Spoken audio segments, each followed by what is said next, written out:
ইয়াউমাইযিন শাআনুন ইউগনি।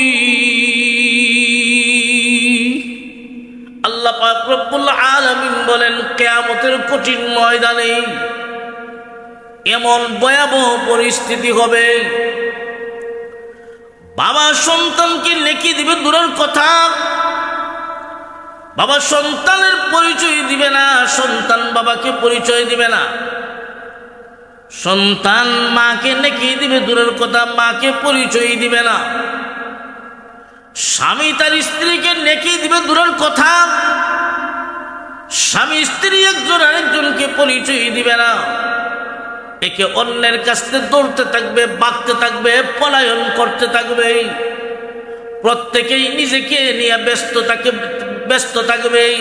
লিকুল্লি ইমরিইম মিনহুম ইয়াউমাইযিন শাআনুন ইউগনি। ওই কিয়ামতের কঠিন ময়দানে প্রত্যেকেই নিজেকে নিয়ে ব্যস্ত থাকবে। ইয়া নফসি ইয়া নফসি ইয়া নফসি, হায় আমার অবস্থা কি হবে, আমার অবস্থা কি হবে। তো ভাইরা আমার, আমি যেই কথাটা বলতেছিলাম, আজকে তাকায় দেখেন আপনি এই দুনিয়ায় কার জন্য কি করতেছেন। দিনে রাত্রে পরিশ্রম করে মাথার গাম পায়ে ফেলাইয়া সম্পদ কামাই করি, হয়তো আমি বুক করতেও পারি, নাও করতে পারি। হারাম পন্থায় যদি সম্পদ উপার্জন করে থাকি, কিয়ামতের কঠিন ময়দানে মহান আল্লাহর আদালতে আমাদের কি জবাব দেওয়া লাগবে। হাদিস শরীফে আল্লাহর রাসূল সাল্লাল্লাহু আলাইহি ওয়াসাল্লাম বলেন, কিয়ামতের মাঠে 5টা প্রশ্নের জবাব না দেওয়া পর্যন্ত কোন আদম সন্তান একটা কদম নাড়াবার শক্তি পাবে না। কয়টা প্রশ্ন? 5টা। قال النبي صلى الله عليه وسلم لا تزول قدم ابن آدم يوم القيامة من عند ربه حتى يسأل عن 5: عن عمره فيما أفناه، وعن شبابه فيما أبلاه، وعن ماله من أين اكتسب، وفيما أنفق، وماذا عمل فيما علم، أو كما قال عليه الصلاة والسلام। আল্লাহ রাসূল সাল্লাল্লাহু আলাইহি ওয়াসাল্লাম বলেন, কিয়ামতের কঠিন ময়দানে 5টা প্রশ্নের জবাব না দেওয়া পর্যন্ত একটা আদম সন্তান তাদের কদম নাড়াতে পারবে না। 1 নাম্বার প্রশ্ন হলো, হে বান্দা, আমি আল্লাহ তোমাকে একটা জীবন দিয়েছিলাম, হায়াত নামক একটা জীবন দিয়েছিলাম, এই জীবনটা কোন কাজে ব্যয় করেছো হিসাব দাও। 2 নাম্বার, তোমাকে এই জীবনের ভিতরে একটা যৌবন দিয়েছিলাম, বহুত বড় দামি জিনিস একটা যৌবন, এই কালটা বড়, এই সময়টা বড় দামি জিনিস, এই যৌবন কালটাও তোমাকে দিয়েছিলাম, হিসাব দাও। 3 নাম্বার প্রশ্ন হবে, বান্দারে তুমি হিসাব দাও, এই দুনিয়ায় চলাফেরা করতে গিয়া কোন কাজে সম্পদ, কোন খাতে সম্পদ উপার্জন করেছো, কিভাবে সম্পদ উপার্জন করেছো, কোন কাজের মাধ্যমে সম্পদ উপার্জন করেছো, হিসাব দাও। শুধু উপার্জন করেছো কোন দিক থেকে, শুধু তা নয়, মহান আল্লাহ 4র্থ প্রশ্ন করবেন, বান্দা ওয়াফিমা আনফাকা, এই সম্পদ কোন খাতে তুমি খরচ করেছো, তাও হিসাব দাও। ও দুনিয়ার মুসলমান ইমানদার, আজকে দুনিয়া কামাই করার পিছনে আমরা যারাই লেগে আছি, কিয়ামতের কঠিন ময়দানে আল্লাহর আদালতে অবশ্যই জবাব দেওয়া লাগবে, কোন খাতে আমি উপার্জন করেছি। ঠিক না বেটি? এই জন্য ভাই, সম্পদ উপার্জন করবো হালাল পন্থা, হারাম না, কারণ কিয়ামতের মাঠে জবাব দেওয়া লাগবে। আর এই সম্পদ তো আমার হাতে ততক্ষণ পর্যন্ত থাকবে যতক্ষণ আমার 2টা চক্ষু খোলা থাকবে। 2টা চক্ষু যখন বন্ধ হয়ে যাবে, যত সম্পদশালী হন না কেন, কোনো কিছু কাজে লাগবে না।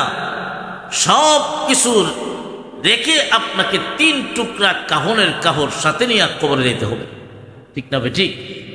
শুরুতে যে হাদিস কেরা পাঠ করেছিলাম, আল্লাহ রাসূল সাল্লাল্লাহু আলাইহি ওয়াসাল্লাম বলেন, তোমাকে যখন মানুষ কবরের দিকে নিয়ে যাবে, তোমার লাশের পিছনে পিছনে তোমার ধন সম্পদ যাবে, কবরের পার থেকে ফিরে আসবে, ভিতরে যাবে, তোমার সাথী হবে না। 2 নাম্বার, তোমার দুনিয়ার যত মহব্বতের মানুষ হয় না কেন, যত আত্মীয় স্বজন হয় না কেন, কেউ কিন্তু কবরের সাথী হবে না। আপনার যত মহব্বতের সন্তান হয় না কেন, মা বাবা নিজে কষ্ট করে সন্তানকে কষ্ট দেয় না, নিজে একটা ভালো জিনিস খায় না, সন্তানের জন্য রাইখা দেয়। ইয়ে তো মায়া আর মহব্বত।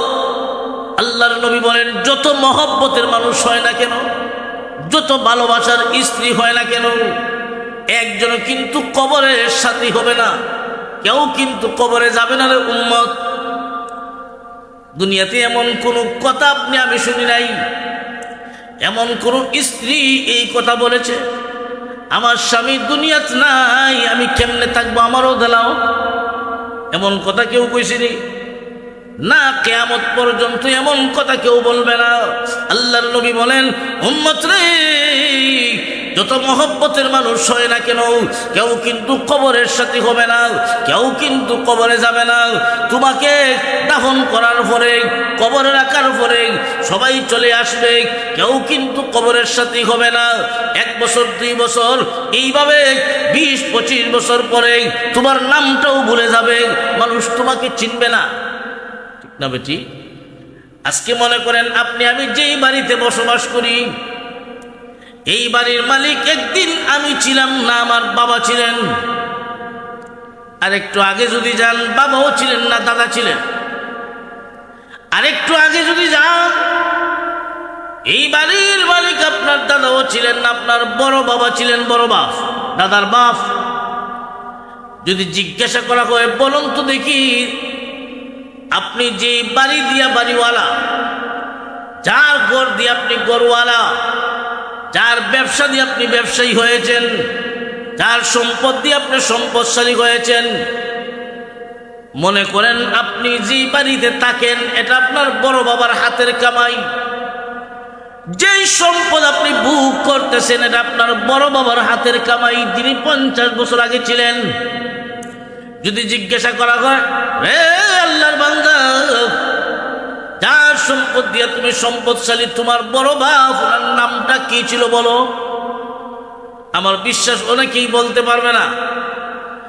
যেই লোকের সম্পদ আপনি আমি বুক করি, আজকে ওনার নামটাও যেমন আমি জানি না। ও আল্লাহর বান্দা বান্দি, সেই দিন বেশি দূরে নয়, এমন একদিন আসবে, আজকে তুমি মাথার গাম পায়ে ফেলাইয়া দিনে রাত্রে পরিশ্রম কইরাও সম্পদ কামাই করলাম, জাগা বাসার মালিক হইলাম, এমন একদিন আসবে তুমি অন্ধকার কবরে ঘুমাইয়া থাকবা। তোমার জাগা জমির মালিক এমন ব্যক্তি হবে যেই লোক তোমার নামটাও জানবে না তুমি কে ছিলে, ঠিক না? এমন দিন আমাদের সবারই আসবে তো? হ্যাঁ, অবশ্যই আসবে, এমন দিন সবারই আসবে। তাহলে আল্লাহর রাসূল সাল্লাল্লাহু আলাইহি ওয়াসাল্লাম বলেন, তোমার ধন সম্পদ কবরে যাবে না, তোমার সাথী হবে না, পরকালের কোনো উপকার আসবে না। 2 নাম্বার, তোমার দুনিয়ার আত্মীয় স্বজন কেউ উপকার করতে পারবে না, কেউ কিন্তু কবরের সাথী হবে না।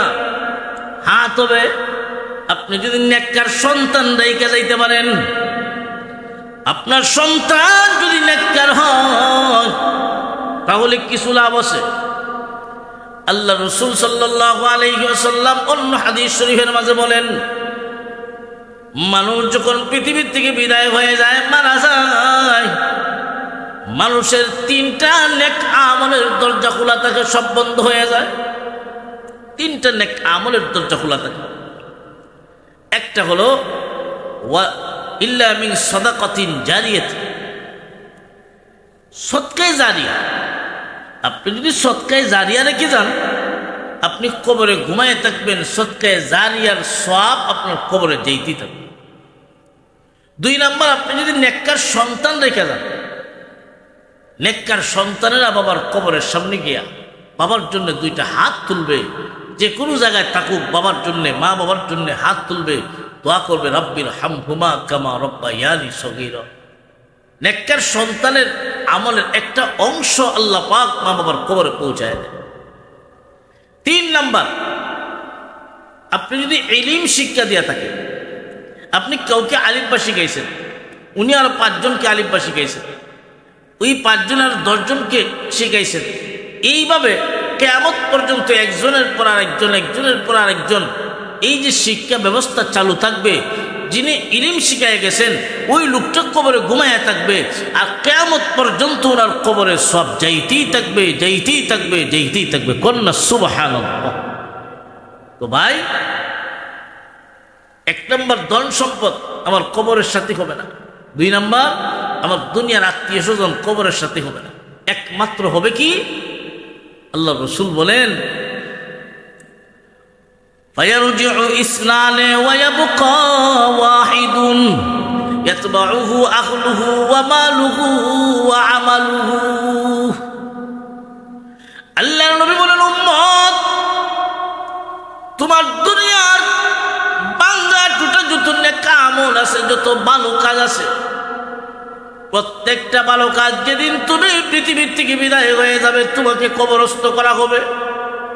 তোমার জীবনের নামাজ, তোমার জীবনের রোজা, তোমার জীবনের দান খয়রাত, তোমার জীবনের কোরআন তিলাওয়াত, তোমার জীবনের ভাঙ্গা টুটা সমস্ত নেক আমল ওই দিন তোমার কবরের সাথী হবে। নেক আমল যদি কবরের সাথী হয়, আল্লাহ নবী বলেন কবরে রাখতে দেরি হবে, কবরে রাখতে দেরি হবে। কবর জান্নাতের বাগান হতে 1 সেকেন্ডও দেরি হবে না। সুবহানাল্লাহ। তো যে কথা বলতেছিলাম, আপনি আমার 2টা চক্ষু যেদিন বন্ধ হয়ে যাবে ওই দিনেই বোঝা যাবে কে আপন আর কে পর। আজকে যার জন্য দুনিয়ার জীবন ব্যয় করতেছি, সম্পদ উপার্জনের পিছনে, ছেলেমেয়ের সুখ শান্তির জন্যে, ছেলেমেয়ের মানুষের মায়া মহব্বতে দুনিয়ার জীবনটা আজকে ব্যয় করতেছি, যেই কাজে আপনি আমি বেশি সময় ব্যয় করি একটাও আমার কোনো কাজে লাগবে না। আর যে নেক আমল মাঝে মাঝে সময় হইলে করি, ওই সমস্ত নেক আমলই আপনি আমার পরকালের কবরের সাথী হবে। কবর থেকে নিয়ে জান্নাত পর্যন্ত আপনি আমাকে পৌঁছায় দিবে।